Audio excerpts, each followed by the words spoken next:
Diz quando eu posso começar, Alisson. Já está gravando. Bom dia, Rejane. Obrigado por ter aceitado o nosso convite. Eu queria que você começasse dizendo o seu nome completo. Opa, desculpa. Eu queria que você começasse dizendo o seu nome completo, o local e a data do seu nascimento.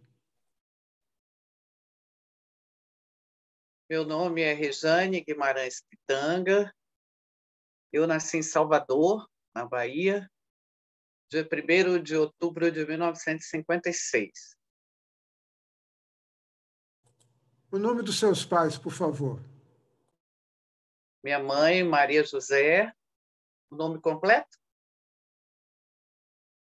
Maria José Guimarães Pitanga, e meu pai, Reinaldo Alago Pitanga Filho. Qual era a atividade do seu pai? Meu pai foi assistente social, professor e a última profissão que ele exerceu, ele era advogado criminalista. E a sua mãe? Minha mãe era do lar. Trabalhava muito, mas em casa, né? Você chegou a conhecer os seus avós? E só as duas vós, materna e paterna. Os dois avós já tinham morrido. Você, por acaso, sabe o nome? Eu tinha 3 anos e meio, o outro eu não conheci.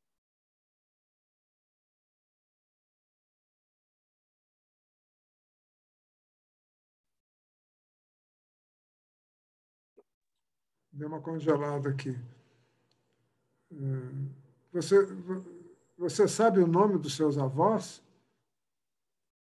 Reinaldo Pitanga Filho, meu avô paterno, e meu avô materno, José Alves Guimarães. As avós? As avós, Beatriz Pitanga e Júlia Alves Guimarães, materno. Rejane, havia na família histórias sobre os avós, de onde vieram, o que faziam? Tinha história sobre eles na família?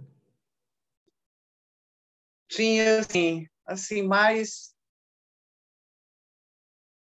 todos eles são baianos, né? Mas do meu avô materno, que era um grande músico, né? Que veio do pai também, meu bisavô, que era músico. Então, assim, a música é uma marca forte na minha família, por parte da minha mãe. A música e o preconceito contra a música também. As duas coisas conviviam juntas.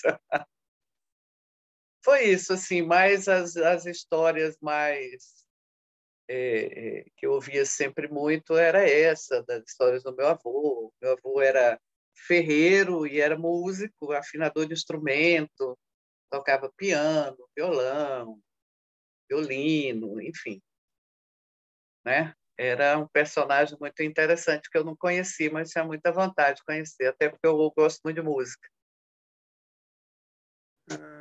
Agora, você nasceu em Salvador. Os seus pais e avós sempre viveram em Salvador ou vieram para Salvador? Não, não, meus avós viveram em Salvador.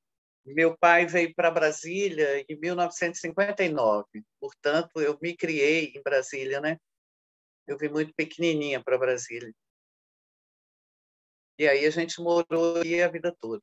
Ia sempre em Salvador, tem uma relação muito forte, mas meu pai veio logo no início do Brasil. Mas antes de chegar em Brasília, ainda em Salvador, como é que era a sua casa? Onde é que vocês moravam? Olha, eu vou ser bem sincera, eu me lembro só de idas em Salvador em férias. Eu não me lembro, não tenho essa recordação de morar em Salvador, porque eu era muito pequena, entendeu? Vim para cá, para Brasília, com 3 anos de idade. Então, eu não lembro. Você tem irmãos? Tenho mais 4 irmãos. Eu tenho mais 4 irmãos por parte do meu pai e minha mãe, e tenho mais 4 irmãs por parte de pai. E a sua posição nessa escadinha de irmãos aí, onde é que Eu sou a mais velha de todos. Sou a primeira filha e a primeira neta. E como é que foi Brasília? Como é que foi a Brasília da sua infância? Seu pai é um pioneiro, ele veio para fazer o quê na construção? Meu pai, ele, quando veio para cá, ele trabalhava na Caixa Econômica. Então, era motorista na Caixa Econômica. E aí depois ele terminou o curso de ensino médio, contabilidade e tal, e aí depois fez serviço social. Só um minutinho. Está me atrapalhando. Ele veio para Brasília nessa época e aí foi estudando, enfim, né? Depois fez serviço social, trabalhou aqui na Fundação de Serviço Social e depois fez direito. E aí tinha um escritório. E era professor também na Secretaria de Educação em Brasília. Deixa eu só fechar uma janela. Oi. Gente, está me atrapalhando tudo.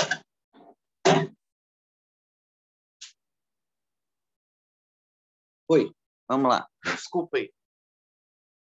É que aqui em casa está pintando, aí a chave da porta quebrou na porta, sabe? Essas coisas todas que tem que arrumar tudo ao mesmo tempo.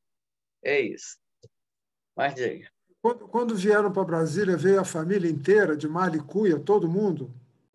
Todo mundo. E onde vocês foram morar? Nós fomos morar na Asa Sul, 413 Sul. Era um apartamento funcional da Caixa Econômica na época, que meu pai era funcionário. Como é que eram as suas brincadeiras de infância? Como é que essa garota se virava aí nessa cidade nova? Era muito legal. Muita brincadeira na rua, né? Eu gostava muito de brincar na rua e tinha muitos amigos no prédio, enfim. Eu gostava mais de brincar com os meninos do que com as meninas. Então, jogava piloca, jogava queimada, brincava de pique. A gente brincava o tempo todo, porque não tinha violência, né? Então, era uma coisa muito boa. Brasília era muito interessante, muito espaço. Enfim, foi bem legal a minha infância, essa coisa de brincar. As crianças tinham obrigações em casa? Sua mãe dividia tarefas com os seus irmãos e você? Enquanto criança, não, mas mais na adolescência, sim. Todo mundo tinha tarefa definida. Você, como primogênita, tinha lá uma certa ascendência sobre a meninada? Mais ou menos, mais ou menos. Não era tanto assim, não. Não tinha essa moral toda também, não, porque aprontava muito, então eu ia perdendo a autoridade. Mas era bem legal, bem tranquilo.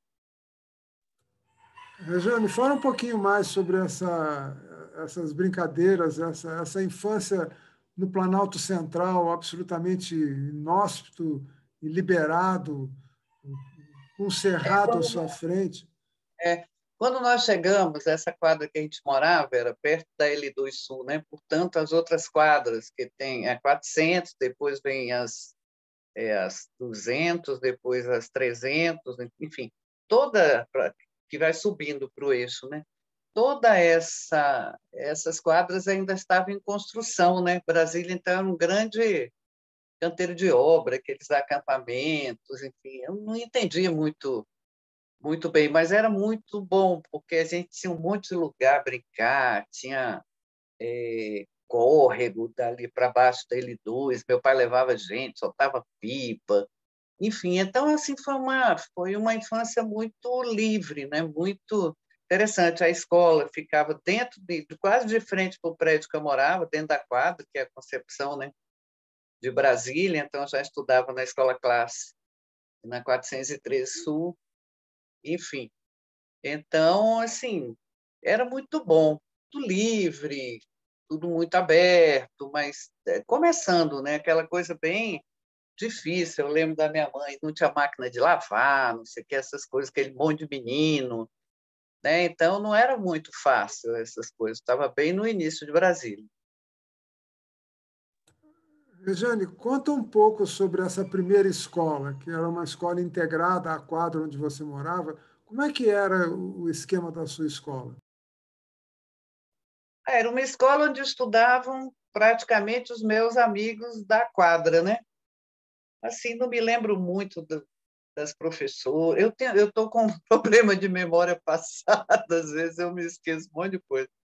Mas, assim, me lembro de minha mãe me levando, eu era a única que estudava na época, por conta da idade, minha mãe me levando com todos os meus irmãos, me levava para a escola, depois me buscava, né? Então, assim, como era uma escola dentro da quadra, meus colegas eram os colegas que eu brincava também na rua. Então, era bem interessante, pertinho, enfim. Você teria alguma reflexão sobre a estrutura pedagógica dessa escola, como é que ela funcionava? Não, não lembro, não. Não lembro mesmo. Assim, como é que era o funcionamento. Lembro que eu estudava à tarde, a maioria do tempo estudei à tarde. Foi a época da minha alfabetização, enfim. Eu sei que eu lembro um pouco rígido, sabe? E aí eu não conseguia aprender o negócio da cartilha da escola e tal, ficava estressada, aquela coisa. Mas, assim, no geral, não me lembro muito, não. Essa foi a escola em que você cumpriu, então, um curso primário? Não todo, uma parte dele. Você se transferiu para outra escola? Não, a gente, porque eu acho que tinha só até a quarta série, uma coisa assim. Depois, meu pai mudou para Taguatinga, vendeu o apartamento que a gente morava e comprou uma casa em Taguatinga. Aí a gente mudou, que é uma cidade satélite, onde eu vivi a minha vida inteira, né? Então, é uma cidade que tem uma relação forte com ela. Que aí eu fiz o restante do curso primário, ginásio, o científico e tal, enfim. Alguma professora ou professor que tivesse marcado essa tua fase de Taguatinga? Há vários professores, vários mesmo. Eu estudei, a primeira escola que eu estudei foi na escola classe 19, né? Que eu terminei o primário. Depois aí nessa época tinha exame de admissão, né? Para você ir para o ginásio. É coisa de velho, o negócio de exame de admissão. Aí eu fui estudar na Escola Industrial de Taguatinga, que era uma escola muito interessante, muito legal. E, assim, vários professores, inclusive depois professores que trabalharam comigo, quando eu virei professora, né? Tinha a professora Claudete, professora de matemática, uma baita professora, Maria José, que hoje é professora aposentada da secretaria, foi minha professora de Educação Moral e Cívica, uma outra professora, acho que era Magda, foi professora de português. Assim que eu me lembro que marcaram e marcaram bastante. O que essa garota baiana, moradora de Taguatinga, queria ser quando crescesse? Eu queria. Eu, no começo da minha vida, eu era louca para ser motorista de táxi. Olha, eu achava muito interessante. Mas aí eu sempre fui muito estudiosa, né? E, muito estudiosa e muito. Lá em casa era difícil, porque meu pai é professor, então 5 filhos e tal, então era uma vida difícil, né? Bem apertada e tal, não era fácil não. Vida financeira, como todo professor, é difícil. Eu sempre fui muito assim, sempre fui muito responsável com a coisa de estudar, mas ao mesmo tempo eu gostava muito de música, Eu gostava muito de cantar, coisa que eu comecei a fazer depois de muito tempo na minha vida, né? Mas e assim, não tinha, como era um período já de ditadura, enfim, eu tinha muita, já a minha relação política, ela começou muito cedo, né? Então eu já tinha muita noção do que estava acontecendo e tal, e isso me deixava um pouco meio que não tão integrada com o grupo, né? Eu achava um absurdo a gente estar vivendo aquelas coisas todas que a gente vivia, e um monte de adolescente não está nem aí, não sei o quê. Mas mesmo assim eu gostava de jogar, eu jogava vôlei, né? Tinha as minhas amigas que a gente saía e tal, enfim. Mas eu muito cedo, eu fui muito adulta cedo, sabe? Acho que isso não foi muito legal, não, porque você amadurece muito antes do tempo. Eu acho talvez até pela contingência política. Enfim, eu ouvia muito meu pai, que era professor, né? Quer dizer, um cara que tinha, né? Não era um cara de esquerda, vou dizer que era assim, não, era liberal e tal, enfim. Mas um cara que tinha uma baita consciência do que estava acontecendo no Brasil. E eu já tinha meus 13 para 14 anos, enfim, então já tinha um bom discernimento. Como é que você se aproximou dos movimentos sociais? Como é que se deu essa primeira aproximação? Olha só, eu entrei na universidade muito cedo, né? Eu fiz vestibular, não sabia muito o que eu queria, né?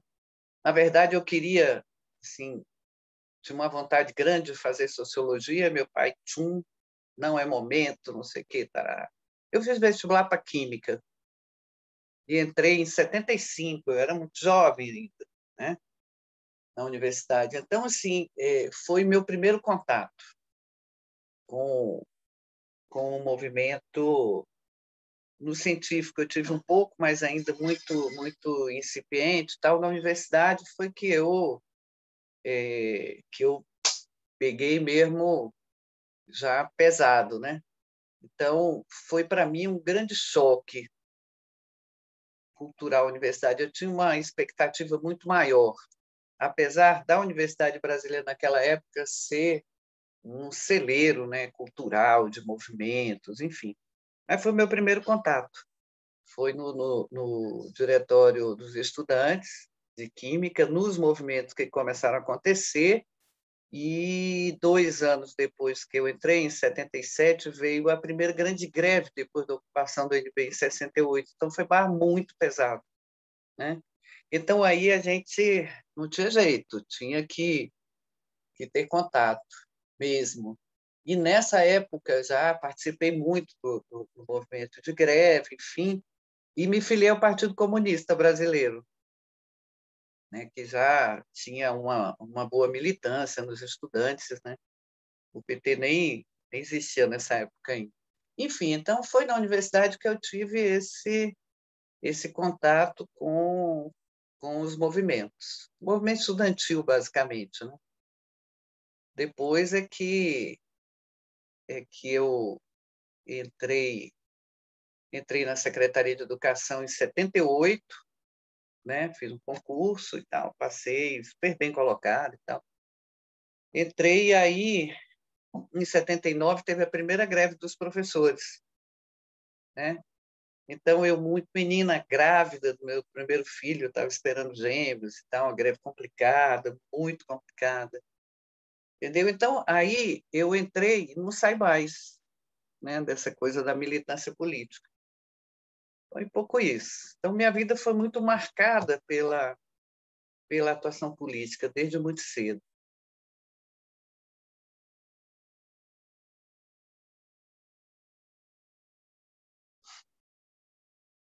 Congelou de novo, né?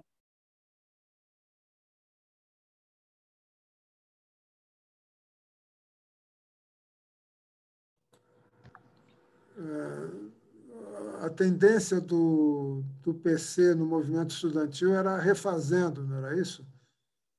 Não, era unidade, que na minha Verdade. época era unidade. E como é que foi essa sua inserção no movimento estudantil grávida? Na verdade, eu já estava dando aula, né? Então já não era, eu já grávida, eu estava na greve dos professores, entendeu? Da Secretaria de Educação. E não era fácil, não, era bem difícil. E assim, eles não chamavam nem estágio probatório, era período de experiência e uma pressão muito grande para poder retornar ao trabalho e tal. Fiz a greve inteira. Enfim, foi meu primeiro contato. Não existia ainda o Sindicato de Professores, era a associação. E logo depois da greve, eu fui convidada para participar eu fui da primeira direção do Sim, né, como suplente e tal. Não tinha muita experiência, não sabia direito o que era, né? Mas assim, tinha um pique bom de saber que o caminho era por aí, né? Que a gente ia ter que trilhar esses caminhos. Então, foi aí que começou a minha militância no movimento da educação. A tua relação com o Simpro começa ainda no tempo da associação, pré-sindicato? Mas não tanto de militância, porque foi logo que eu entrei. Então, logo depois entrei em 78, logo veio a greve, a primeira greve dos professores. Mas aí já tinha, né, o pessoal mais antigo. Eu era muito jovem ainda, então tinha mais militância. Foi quando eu conheci o movimento, foi participando da greve. E depois que eu fui para a direção do sindicato, que também era suplente, não tinha uma participação tão grande assim, do ponto de vista das decisões e tal, mas foi importante para eu poder conhecer, né? Eu literalmente participei de todos os movimentos que teve na educação desde que eu entrei, né? Fui dirigente do Simpro por 5 mandatos depois, né? Eu nem conto esse primeiro, porque estava na suplência, mas fui dirigente do sindicato durante um bom período, intercalando com a volta para a escola, vai para o sindicato, enfim. Mas tive uma vivência muito, muito forte da luta dos trabalhadores da educação e da construção desse sindicato, que é uma experiência fantástica, né? Que é uma entidade de vanguarda, enfim.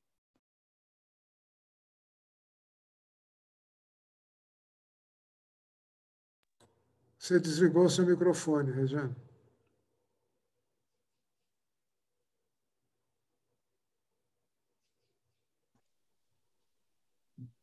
Oi, Regiane. Pronto. Agora sim. Eu queria que você falasse de uma pessoa que não está mais entre nós, mas eu queria traçar um perfil dela, que é o Olímpio Gonçalves Mendes. Como é que era o Olímpio? Quem ele era? Como é que ele agia? Como é que foi sua relação Olha com só, ele? eu perdi um monte da tua fala anterior, não estava ouvindo.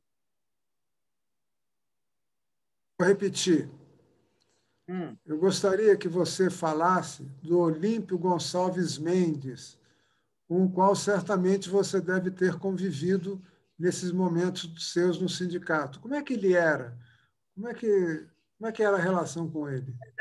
Na verdade, eu convivi assim na primeira greve muito distante. Ele era um cara muito, enfim, atuante, foi presidente da associação, né, da Associação dos Professores, teve um papel importante na organização do movimento dos professores, e depois a associação virou sindicato, né? E aí ele foi, sim, mais distanciando mais, mas era um cara muito, muito sério, né? E que tinha um envolvimento muito grande com o movimento. Agora, eu, pessoalmente, assim, de muito perto, eu não tive uma convivência tão próxima com ele, porque foi muito no momento que eu entrei e que também foi essa transição da associação para o sindicato.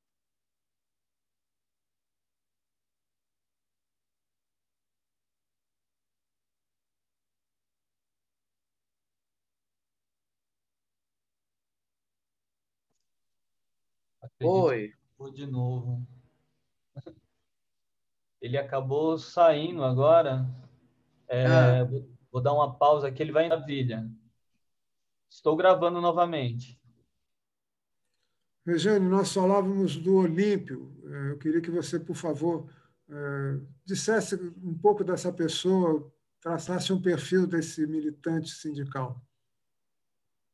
Olha, pelo pouco que eu convivi, uma pessoa muito serena, muito tranquila, muito envolvimento, né, com o movimento dos professores num momento difícil, né, um momento de ditadura, enfim. Mas como eu entrei logo nessa época da greve, foi no momento da transição também, logo depois da associação para o sindicato, então não tive uma convivência mais muito próxima como eu tive com outros companheiros e companheiras dirigentes do Simpro, mas uma pessoa extremamente valorosa, né? Que tem um papel importantíssimo na nossa organização e no início, no momento de ausência de liberdade, ausência de democracia, enfim, então ele teve um papel muito fundamental em toda a base da estruturação da nossa entidade sindical e da organização do nosso movimento. Tão logo o sindicato foi constituído, já sofreu uma intervenção. Então, o Ministério do Trabalho interveio no sindicato logo na primeira greve, meses depois de ele ser constituído como sindicato. Isso como é que a militância recebeu essa? Foi uma pancada, né? Pancada, era o que estava acontecendo no Brasil, né? Como um todo, mas foi uma pancada bem e pesada. E eu ainda muito no início, né?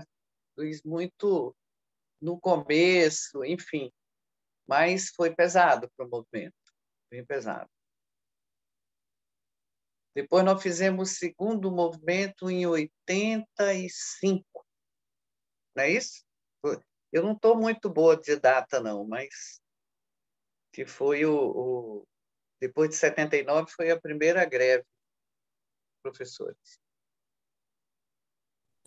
Você, anteriormente, ao se referir ao Simpro, se referiu como um sindicato de vanguarda. Por que essa caracterização? O que Eu qualificava, sim. Hã? o que o qualificava a ser um sindicato de vanguarda? Explica melhor isso, por favor. Olha só, como eh, eu depois eu fui por vários mandatos de gente de sindicato. O Simpro primeiro ele tem todas as lutas democráticas dessa cidade em defesa dos direitos dos trabalhadores, trabalhadoras, em defesa do movimento contra a carestia, movimento pela moradia, enfim, todas as lutas do DF têm a marca do Simpro, né? É um sindicato que sempre teve, mesmo quando não era da CUT, que sempre teve uma visão muito mais abrangente. Não era uma luta meramente corporativa, tinha uma visão da necessidade da solidariedade de classe, de entrar nos movimentos gerais. E, assim, um sindicato que teve algumas ações importantes, por exemplo, como o primeiro sindicato do Distrito Federal tem uma direção colegiada, né? Se é bom ou se não é bom, aí é outra história, mas foi, assim, vanguarda em relação ao movimento. Assim, uma série de debates, né? A gente pode até conversar um pouquinho mais na frente, mas foi um sindicato que começou a enxergar a luta sindical além da luta meramente corporativa e financeira, né? Então começou a pensar isso muito no compasso do movimento da CUT. Eu fui presidente da CUT aqui no Distrito Federal. Foi a primeira professora, agora o companheiro que está na presidência é professor também, mas foi a primeira pessoa a assumir a presidência da CUT. Mas, assim, o Simpro começou a fazer um debate muito mais abrangente da questão da mulher, da questão do negro, da questão de violência nas escolas, da questão da saúde e o meio ambiente de trabalho. Ou seja, começa a abrir, né, um leque de ações que nos leva a avançar em direitos sociais. Isso é importante.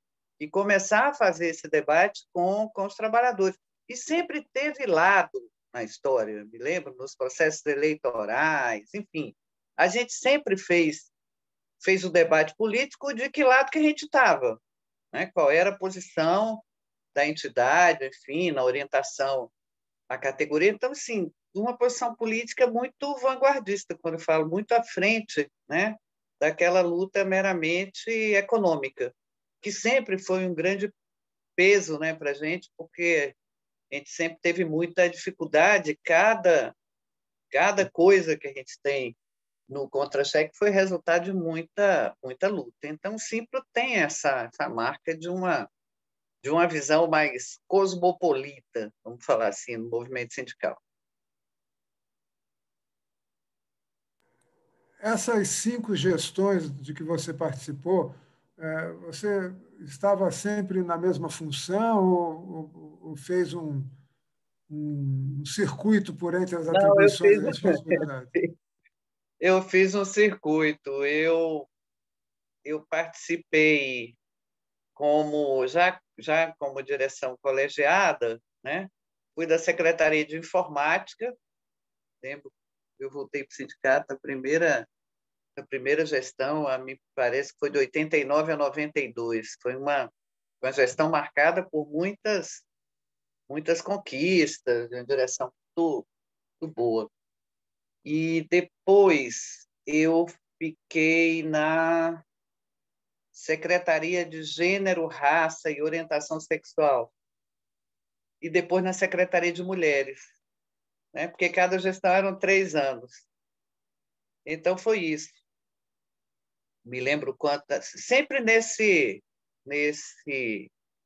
nessa área aí. Então tinha muito interesse pela organização e discussão da luta das mulheres e tal. Nós criamos primeiro essa Secretaria de Gênero, Raça e Orientação Sexual, que depois, né, se desmembrou em Secretaria de Mulheres, foi um dos primeiros, e talvez eu acho que o primeiro sindicato a criar especificamente essa secretaria, né, criou a Secretaria contra a Discriminação Racial, enfim, e aí foi trabalhando esses debates, né? Então, depois que criou a Secretaria de Mulheres, eu fui no outro mandato, não sei se fiquei 1 ou 2, sei lá. Não me lembro exatamente a temporalidade, não, mas já na Secretaria de Mulheres eu já estava na CUT, então era pesado. Eu fui secretário-geral da CUT, fui de Políticas Sociais, secretário de Política Sindical, então eu fiquei também, ao mesmo tempo que eu estava no Simpro, eu fiquei um tempo como dirigente da CUT e fui eleita presidente em 2006. Tive a honra de ser eleita presidente no mandato do presidente Lula, né? Foi muito interessante.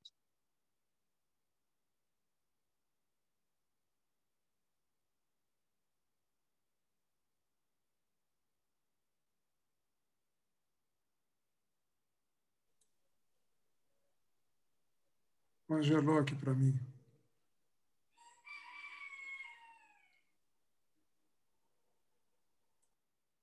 Aqui ainda está funcionando, Luiz. Voltou a funcionar para você? Agora sim, mas a Regiane está congelada para mim. Ela está normal aqui para mim. Tá Você me ouve, gravando. Regiane? Estou ouvindo. Você tá, agora melhorou. Regiane, podia contar, por favor, como é que se deu essa transição de uma diretoria clássica para uma diretoria colegiada, com todo esse avanço que você relatou? Olha só, não me lembro exatamente, me parece que foi 98. Você tem as datas aí, né? Me lembro assim, Luiz, foi um momento de muita efervescência política no movimento dos professores e no movimento sindical em Brasília, né?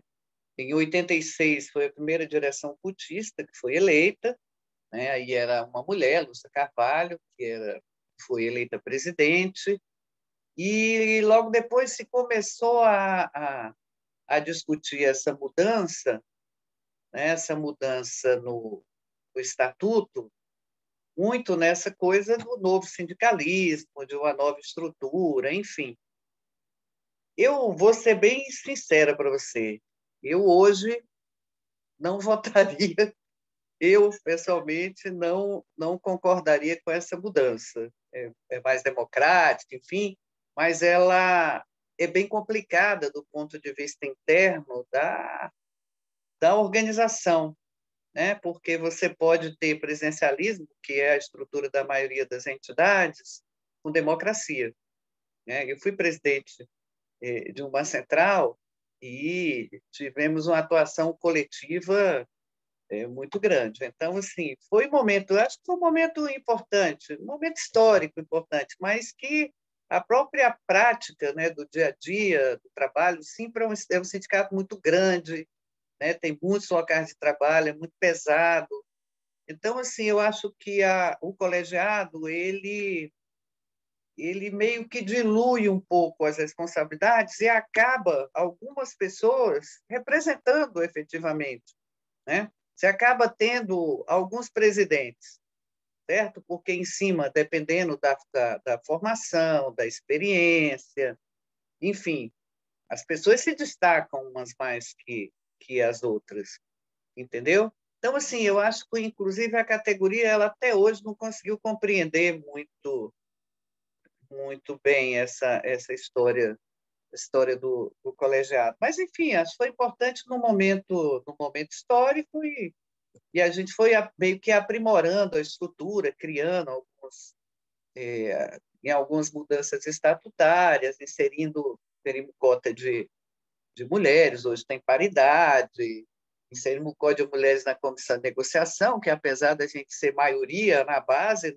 efetivamente não era maioria nas instâncias, né, de decisão do sindicato. Então, criamos alguns mecanismos no Estatuto para garantir a renovação, que é uma coisa importante. Então, assim, um sindicato que tem uma visão, né, uma visão de futuro, né, de você ir trabalhando as mudanças, mas sempre no sentido do fortalecimento da entidade e no fortalecimento da luta da categoria.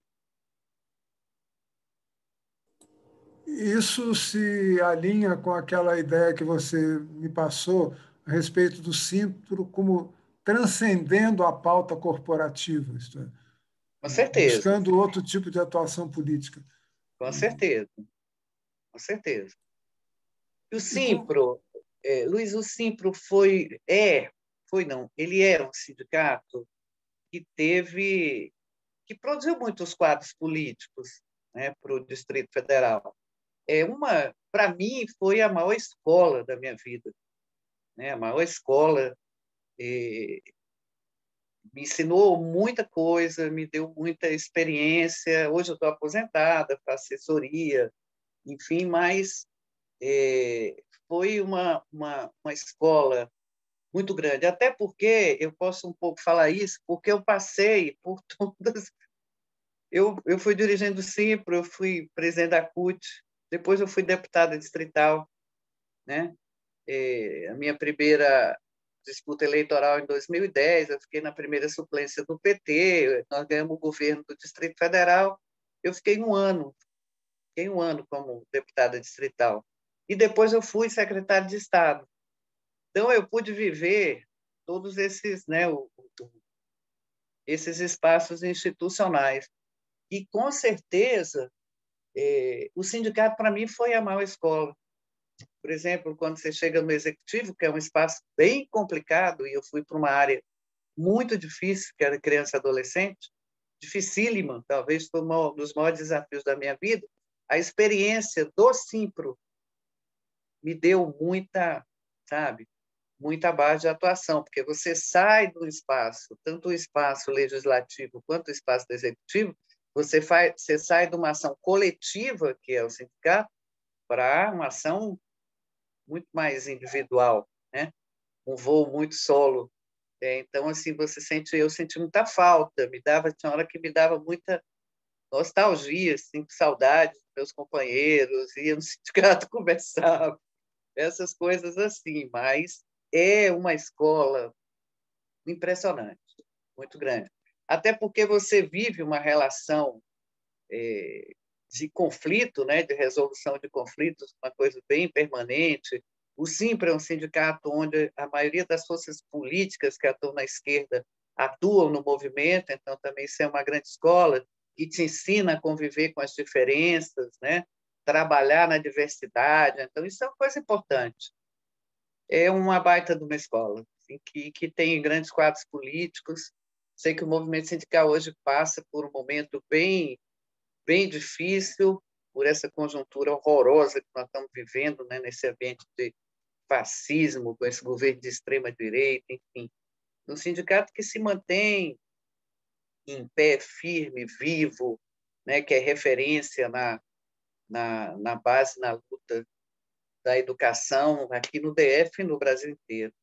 Então, eu tenho um orgulho muito grande, mas muito grande, de ter feito parte dessa história. Ela se mistura um pouco com a história da minha vida, né?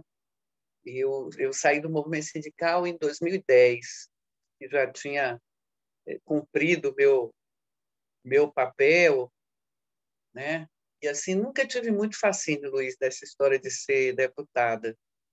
E hoje eu tenho mais certeza disso ainda, porque é um ambiente muito importante, né? Que a gente tenha representação, mas é um ambiente muito difícil de você conseguir avançar. É um espaço um espaço bem inóspito para os trabalhadores.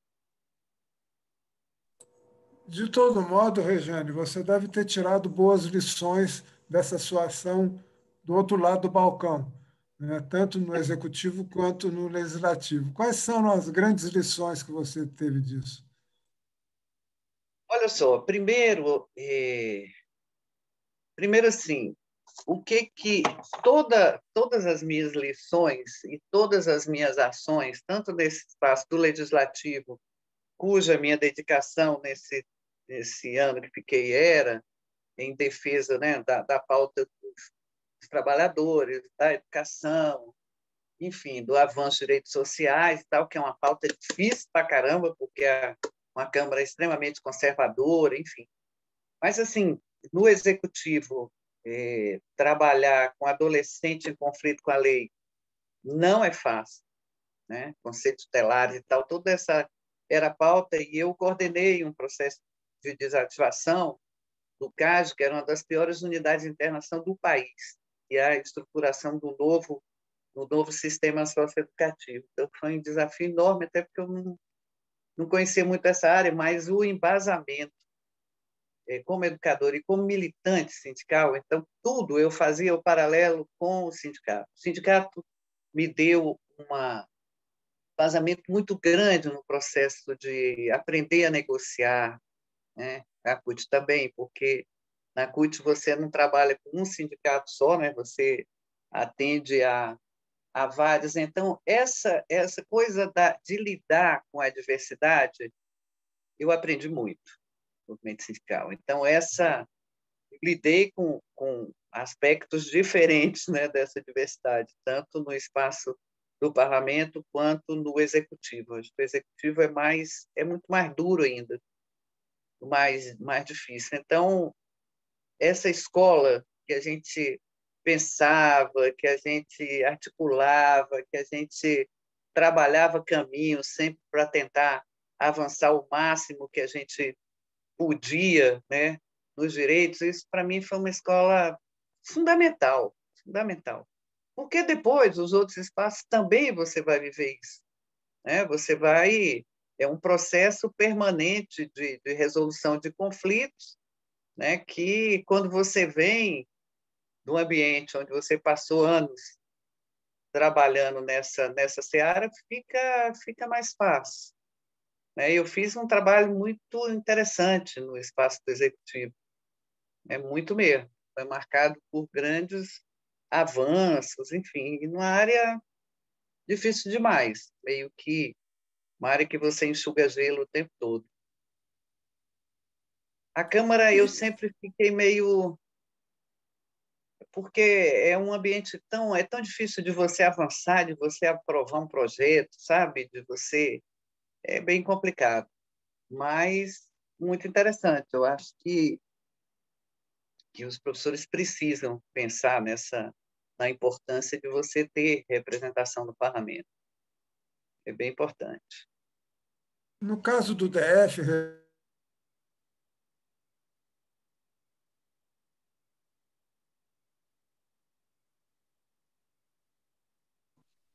Acho que travou de novo, hein? nesses Travou. dias. Luiz, você está ouvindo a gente? Estou. É, eu não sei, como está a internet meio ruim, eu não sei, eu acho que talvez fosse um pouquinho ruim para a Regiane, mas acho que você pode apagar sua câmera também, mas fica ruim, né? Vou Para mim, refazer a pergunta. Não, Isso. para mim. Você não, Ah, Regiane. não, você, por favor, não apague a câmera. não, tranquilo. Vou refazer a pergunta. Tá bom. O que dizer da ação sindical, da militância sindical, em momentos em que o governo era supostamente aliado, isto é, o governo Cristóvão Buarque, o governo Agnello Queiroz? O que muda nessas situações em que são os nossos que estão lá? Luiz, é difícil, viu? Ao mesmo tempo que eu não fui do sindicato no governo Agnello, eu estava no governo, né? Pude auxiliar meus companheiros do sindicato no sentido de intervenção junto ao governador, fiz isso todas as vezes que foi necessário para poder ajudar. Agora, no governo Cristóvão, eu fui da direção do sindicato. Nós tivemos profundos conflitos. Foi uma relação marcada por disputas assim terríveis, terríveis. E avançamos, sim, um monte de coisa, principalmente pedagogicamente. Enfim, tivemos alguns avanços salariais, mas acho que teve erros dos dois lados, tanto do sindicato quanto do governo. Agora, um governo que tinha uma incompreensão grande dessa coisa da relação. E tinha algumas confusões também dentro do movimento sindical, né? Porque tem um conflito nessa relação, que é a relação partido-sindicato. Né? O papel do sindicato é lutar pelos interesses dos trabalhadores e trabalhadoras em qualquer governo que seja. Obviamente, né, a gente vai ter mais facilidade de avançar quando você tem um governo que tem uma visão, né, de respeito aos direitos, da necessidade de avanço de conquista, enfim. Mas eu quero ser bem franca, foi uma relação bem difícil, bem difícil. E assim, fez a gente pensar bastante o quanto que a gente tem que aprofundar esse debate, né, dentro do partido e dentro do sindicato, essa coisa da independência, autonomia, enfim, ela fica meio complicada nos momentos que a gente é governo. E no governo Agnello, o sindicato também teve, que numa escala bem menor de conflitos, né? Até porque o Cristóvão era um cara bem, bem complicado, e a história mostra, né? A melhor coisa do mundo é o tempo e a história. Onde é que ele está hoje, onde é que ele teve no impeachment e no golpe de 2016, né? É isso. Então, o tempo ele mostra. Agora, foi uma relação diferente do ponto de vista de conflito que teve com o governo Agnello, e teve vários. O sindicato fez o papel que ele tinha que fazer, né? Tivemos várias greves, movimentos difíceis, enfim, no governo nosso. Mas não é fácil. E principalmente para quem está na direção do sindicato e quem é militante partidário. Normalmente, quando a gente está no sindicato, é uma luta tão imediatista, né, uma luta tão cruel, dia a dia, um monte de coisa para resolver, é dificuldade, é só apagando incêndio o tempo todo, né?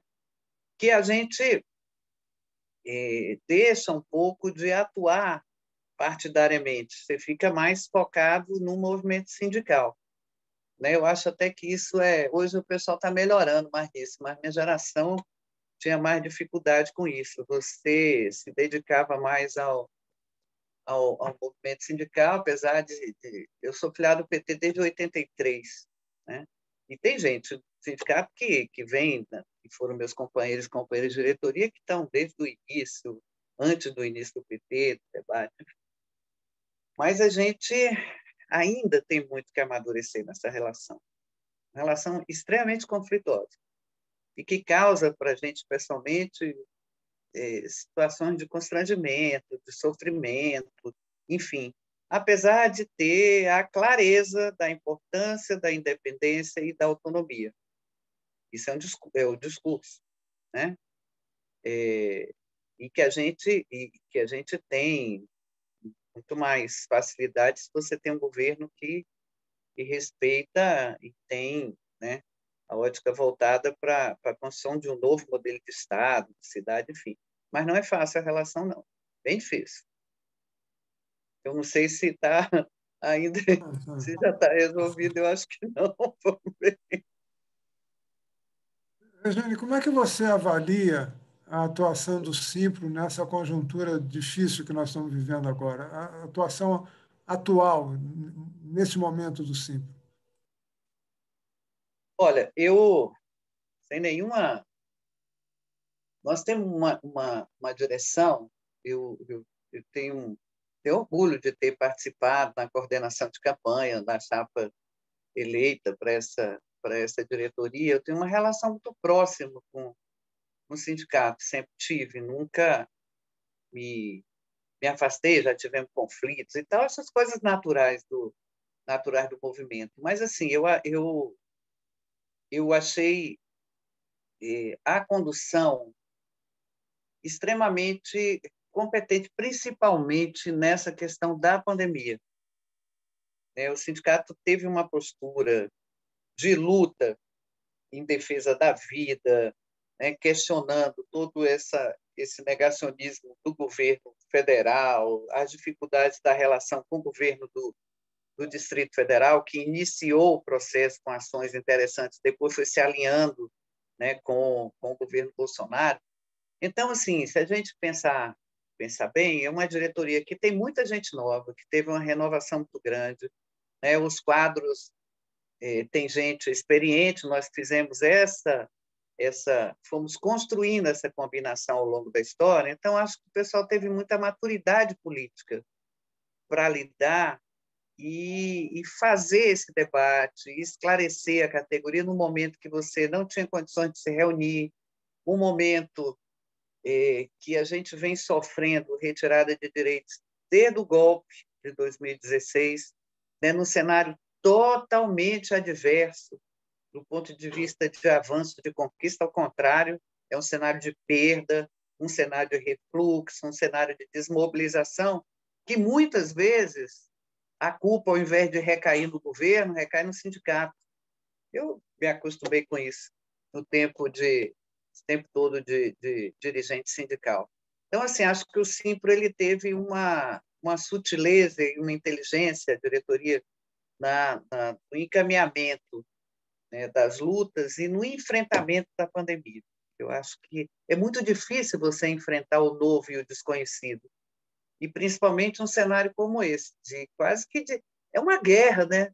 O que a gente está vivendo é uma guerra, é um cenário de filme de terror, né? Que a gente imagina, você tem que repensar a sua relação desde o cotidiano da relação aluno-professor, que sempre foi aquela na sala de aula, né, da nossa relação de visitar a escola, de discutir, das grandes assembleias e tal, para a relação virtual. Então, esse novo, ele não vai embora, ele veio para ficar. Então, né, o sindicato teve que repensar como as novas práticas pedagógicas no cenário de pandemia, como organizar a luta no cenário de pandemia, como enfrentar as investidas, né, do setor empresarial, da luta que a economia era mais importante que a vida, enfim.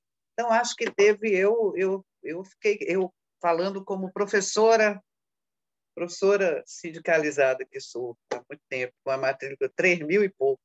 Hoje tem um monte de gente. Assim, achei que foi uma condição muito sensata, né? Uma condição inteligente, uma condição calcada na ciência, né? No debate com os anseios dos professores e professoras. Um cenário muito difícil, muito difícil, muito difícil, que ainda tem muita coisa nova, né, pela frente. Primeiro a gente precisa começar a sair, né, desse cenário de horror que a gente está vivendo, de isolamento, né, muito difícil. Essa coisa do isolamento é complicado demais. A gente já tem mais de um ano nisso, né? Foi em março do ano passado, e agora num cenário de muito mais aprofundamento dessa doença. Acho que o Simpro... Você meio que se antecipou à pergunta que eu te faria em seguida, que seria quais são os grandes desafios que se colocam para o Simpro hoje? Talvez você queira acrescentar mais algum. Olha, Luiz, eu acho que eu até já falei quase tudo, mas eu acho que são desafios para o Simpro e desafios para o movimento sindical em geral. As pessoas costumam fazer comparações, né?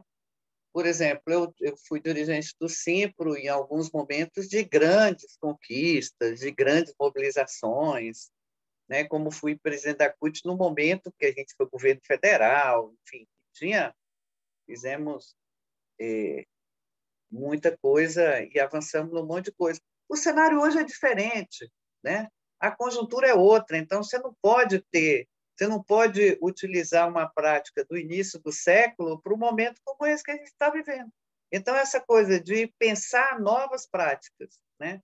Dentro da realidade que a gente vive, do cenário totalmente desconhecido do ponto de vista, falo, do ponto de vista da saúde. Do ponto de vista político, a gente já sabia o que ia dar, né? Quando o Brasil sofreu o golpe que sofreu em 2016. Né? O que as elites desse país querem fazer e fizeram com ele? Nós estamos no fundo do poço, literalmente. Então, assim, essa coisa da organização, da reação, nossa, e da responsabilidade da população desse país o ano que vem, nas eleições gerais, é muito grande. Então, o sindicato tem um papel determinante nisso. E tem que realmente pensar novas práticas políticas, e acho que o Simpro acertou muito na condução desse processo até aqui. Talvez, óbvio que não vai agradar a todo mundo, né? Tem algumas pessoas que acham que, independente de qualquer coisa, você tinha que ir para a rua, enfim. Né? Mas o cenário era bem difícil. Então, acho que esse é o desafio dos trabalhadores em educação, de pensar a educação nesse novo cenário, né, de aprofundamento absurdo da exclusão social. Né? Você vê o que são as aulas remotas, né? A diferença dos alunos da escola particular, que tem mais poder aquisitivo, e de alunos que têm um celular em casa para 4, 5 meninos, que têm que assistir a aula ao mesmo tempo, né? Os professores preparando material para entregar. Enfim, é um cenário que ficou muito claro, né? A diferença de classe nesse país, o aprofundamento do desemprego, da miséria, da fome, nossa, é um cenário muito, muito difícil e que exige mudança e exige coragem, né? E eu acho que esse desafio está colocado para a população brasileira e principalmente para os trabalhadores e os dirigentes. O Alisson saiu daqui, eu não entendi por quê.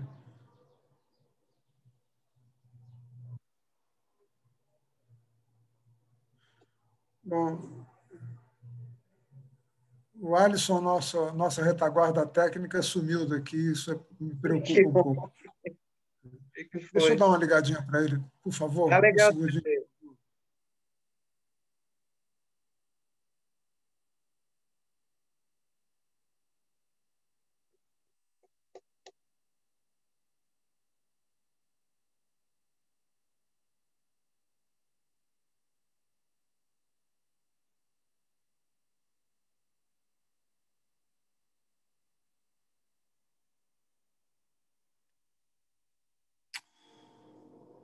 Oh, meu Deus. Desculpa, Rejane, teve um probleminha aqui. Não, tranquilo. Eu acho que a gente já fechou, não, Luiz? Não, falta mais uns 10 minutinhos. Eu ainda tenho mais umas coisinhas para te perguntar. Beleza. Só um pouquinho que eu vou mandar uma mensagem.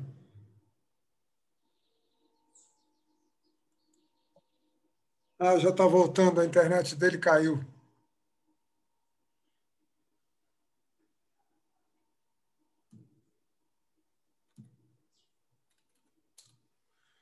Oi, Alisson. Olá, Luiz. Estão me Esse ouvindo? trecho, quando você estava fora, esse trecho que ela falou foi gravado? Não, eu tentei avisar, mas minha internet caiu. Perdão. Deu uma oscilada aqui, nunca aconteceu isso antes. Mas oscilou aqui, eu acho que foi mais problema de energia, que desligou até o roteador. Jane, Então, você vai me perdoar. Você vai me perdoar, mas eu vou te refazer uma pergunta que você já respondeu. Você tem essa Tranquilo. paciência conosco? Eu queria que você É. dissesse, embora você já tivesse um pouco antecipado, é, sobre os desafios que se colocam diante do Simpro nessa conjuntura que nós temos. Você já antecipou algum deles. Você...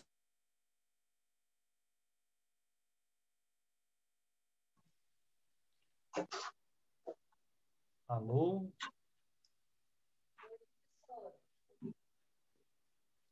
Eu acho que agora foi o Luiz que caiu, né, Rejane? Foi. Manda para ele. Luiz, acho que você tem que repetir a pergunta que cortou. Então, vou repetir, Rejane. Você havia Uhum. antecipado alguns desafios importantes que o Simpro deve encarar nessa conjuntura adversa que nós vivemos. Essa era uma pergunta que eu iria te fazer e que você já meio respondeu, a não ser que você queira acrescentar mais alguma coisa.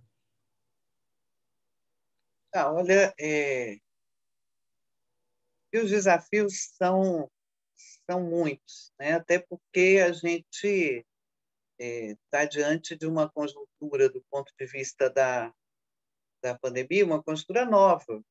A gente não conhecia, nunca viveu isso, né? Então, nessa parte, o sindicato teve uma competência, enfim, uma forma bem interessante de conduzir, né? Até por conta de muitas pressões que aconteceram pela volta às aulas presenciais, enfim. É um novo cenário de pensar ação sindical, de mobilização, de participação, cenário que a gente está fazendo praticamente tudo virtualmente, né? De pensar as práticas pedagógicas e essa relação professor-aluno num cenário também virtual, onde você tem profundas desigualdades sociais, e o enfrentamento do cenário político e econômico, que a gente já sabia que ia ser tão difícil, mas às vezes não tão difícil quanto ele está se apresentando, né? É um governo tão grotesco, eu vou usar até esse nome, é uma coisa tão medíocre, tão grotesca, tão assim, acho que tem hora que é inimaginável, né, que você tenha à frente do Brasil um cara tão desqualificado quanto esse presidente. E um Congresso também tão reacionário, né, e tão descomprometido quanto a gente tem. É uma parcela pequena de parlamentares que tem compromisso com a luta dos trabalhadores. E todo esse processo do golpe ele foi referendado pelo judiciário. Então, esse é o cenário do Brasil. Então, de profundo retrocesso do ponto de vista do emprego, de aprofundamento da crise econômica, da exclusão social, enfim, da retirada de direitos e direitos importantes, direitos sociais, importantes direitos trabalhistas, né? Então, assim, tem hora que você fala, vai ficar pedra sobre pedra, né? Então, a responsabilidade dos dirigentes sindicais, da população, dos trabalhadores, é muito grande, né? Porque você tem que saber exatamente de onde é que vem e como que a gente vai enfrentar. Então, acho que são muitos desafios diante de muita coisa nova, muita coisa desconhecida e um cenário de aprofundamento de crise. Então, não é fácil, não. A gente tem que ter em mente a responsabilidade que é da população brasileira em 2022, que é eleger um projeto que retorne o Brasil para a mão dos brasileiros e brasileiras, né? Da gente derrotar esse fascismo e essa política de extrema-direita que foi implantada no Brasil com a eleição do Bolsonaro.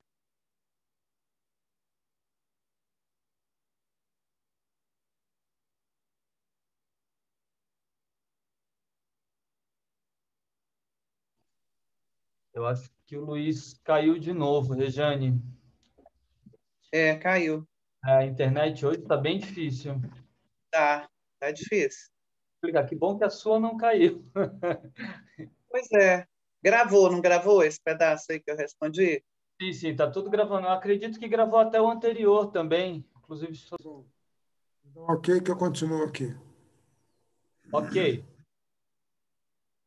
Jane, sem te pedir nenhum exercício de futurologia, mas como é que você avalia o futuro da educação no Brasil? Olha, Luiz, depende, né? Vai depender muito do que virá, em 2022. A continuar esse cenário que nós estamos vivendo é a destruição total da educação pública.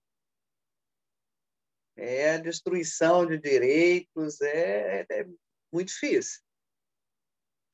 Desculpa. Por isso que a nossa responsabilidade é muito grande. É preciso que tenha mudança. É necessário que tenha mudança no Brasil pela sobrevivência do país e do povo brasileiro, e das políticas fundamentais, como educação, saúde, segurança, emprego, enfim.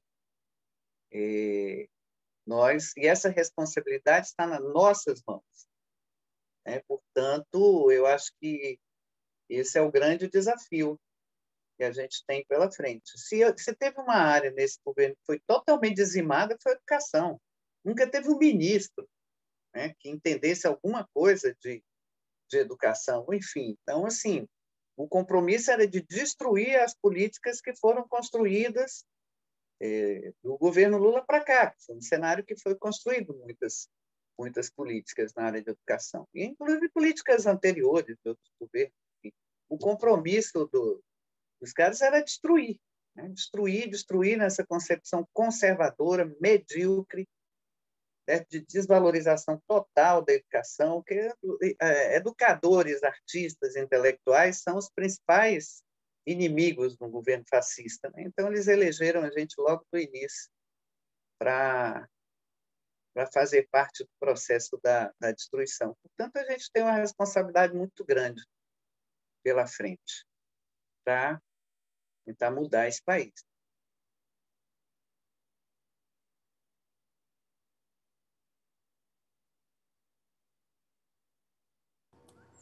Rejane, me Oi, ouve Luiz. agora? Ouço. Eu queria que você pensasse no seguinte: um garoto ou uma garota que acaba de decidir ser professor ou professora, o que você diria para ela? Se prepare, porque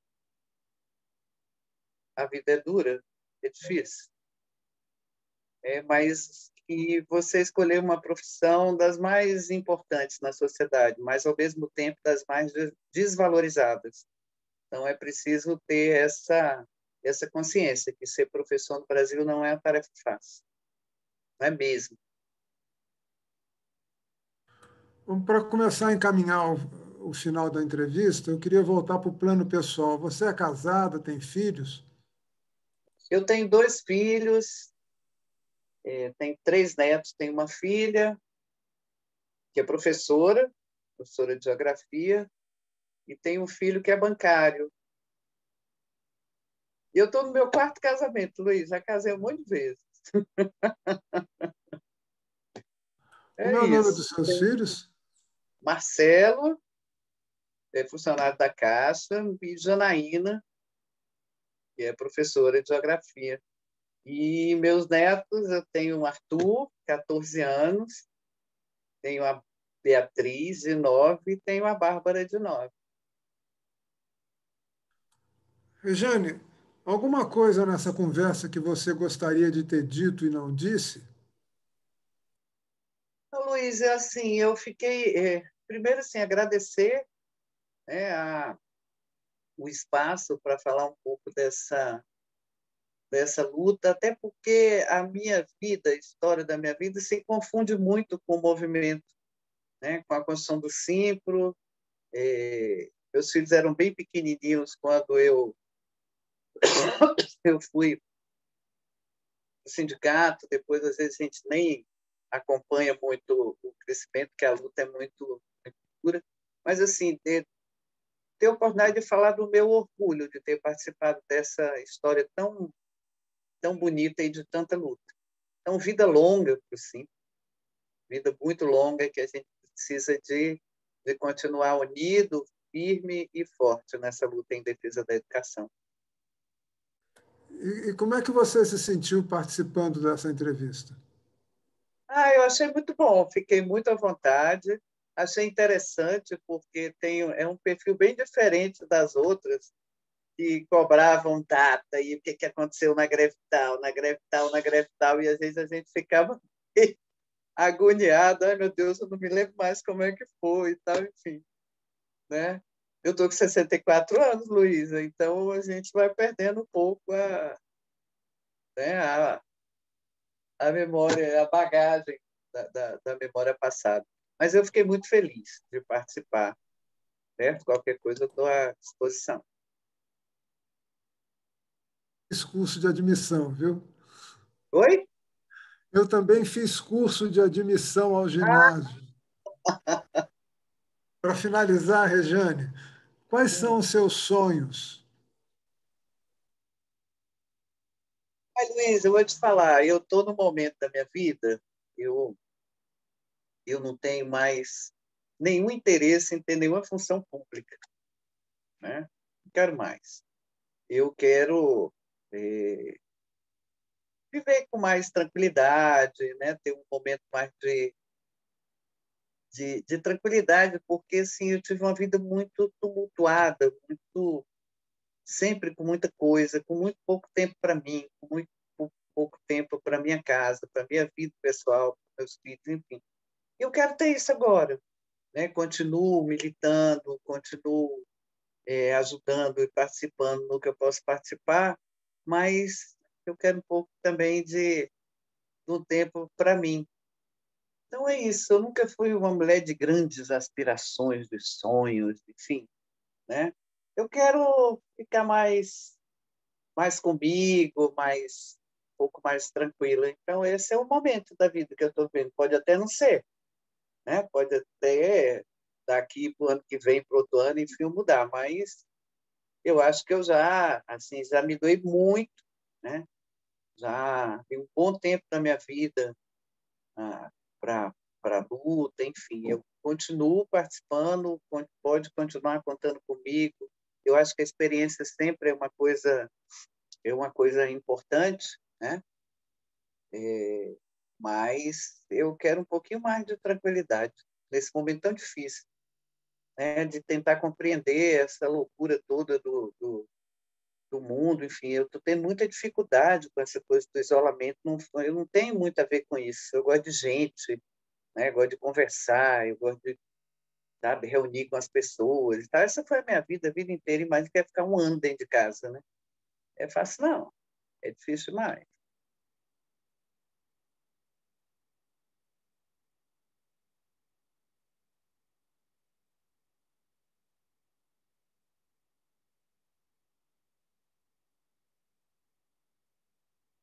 Muito bom, Rejane. Foi. Muito bom. Te agradeço muitíssimo pelo seu tempo. Foi uma bela entrevista e muito obrigado, viu? Obrigada a você, adorei conhecer vocês, viu? Grande Você será beijo. procurada pela Vini Sabino. Oi? Você será procurada pela Winnie Sabino. Tá legal, tá? Você falou no começo. Tá bom. Muito Tá. obrigado, Regiane. Um abraço Um grande grande para abraço. você. Tchau. Tchau. Alisson, eu quero falar com você. Tá, um momentinho só que eu vou Gente, eu estou tentando sair daqui. Tá, saiu. Tá aí? Alisson, Eu estou tirando você agora, Regiane. Um momentinho só.